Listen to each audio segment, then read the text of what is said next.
Addressing the country from the ramparts of the Red Fort on 76th Independence Day of the country, the Prime Minister Narendra Modi attacked corruption and Parivarvaad.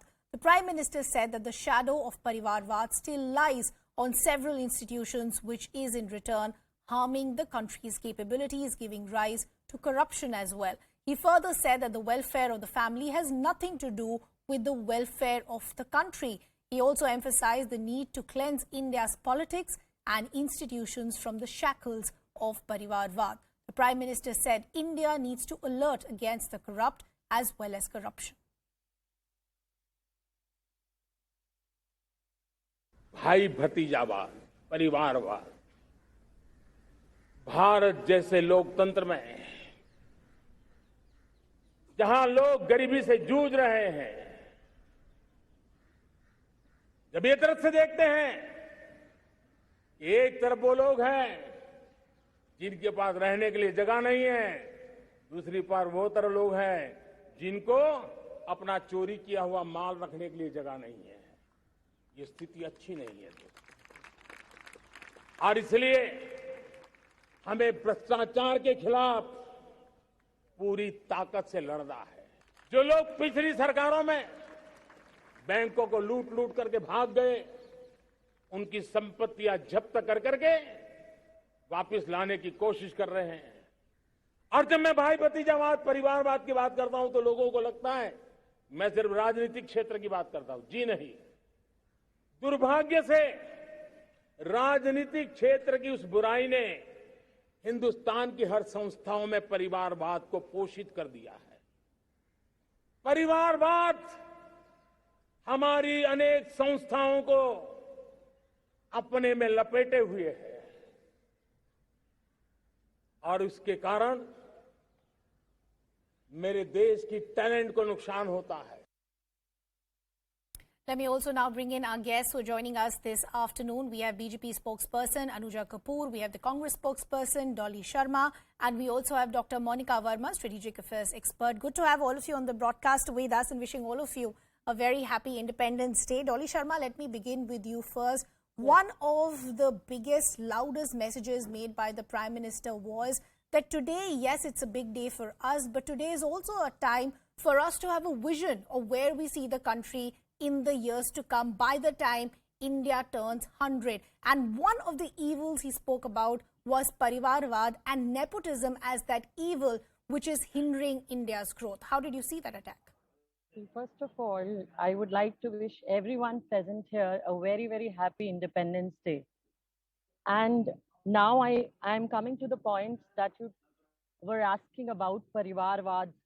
You know, I would like to draw your attention towards Parivarvaad in BJP. You can see Rajnath Singh's son Pankaj Singh, even Vasundhara Raje's son Dushyant Singh, Kalyan Singh's son Rajveer Singh. I have lists and never-ending list I can show you. So I don't know why BJP keeps speaking about this. Before speaking on this, before letting, you know, the nation know Parivarvaad ka definition, BJP should know the definition of Parivarvaad. They should, you know, themselves come out of this first. They should think what Parivarvaad is. They should understand the definition of Parivarvaad. No, but I think that's where the Prime Minister made a distinction and a clarification as well, that unfortunately, because Parivarvaad has become so rampant as far as politics is concerned, it has found its way in other arenas of life as well, and that's the problem that we should challenge. So don't you think then today, sitting in the opposition, we should keep our political differences aside and actually work together, because this is the country's vision that we're speaking about. It's not about one political party's ambition. It is not, see, basically, if, you know, someone is capable of doing anything, should not be termed as Parivarvaad or something. A doctor's son, if becoming a doctor, he must have passed all the exams, you know. Otherwise, he is not, he can never become a doctor, for example. So, terming it again and again does not make sense, because Parivarvaad, if you know, also in politics, you have to pass an examination like elections. You have to win an election to become a politician, to become a member of parliament. MLA, you have to clear a sort of examination called election. So terming it this way is not right. So BJP should think in a wider aspect before claiming Parivarvaad and Okay. all, because it is Anuja, everywhere. Anuja There is Kapur, no, I just wanted I've to take seen. the opposition's reaction, because don't you think today is a day when we keep our political differences aside and we talk about the challenges where we all can come together and fight whatever these problems are? So by the time India achieves that milestone of India at 100, we would have grown leaps and bounds.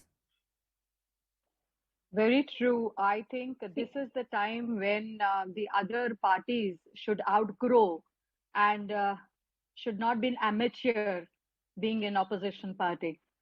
We all are, as Modi ji has said, we all might have a different path, but we have a same goal of a developed India in future.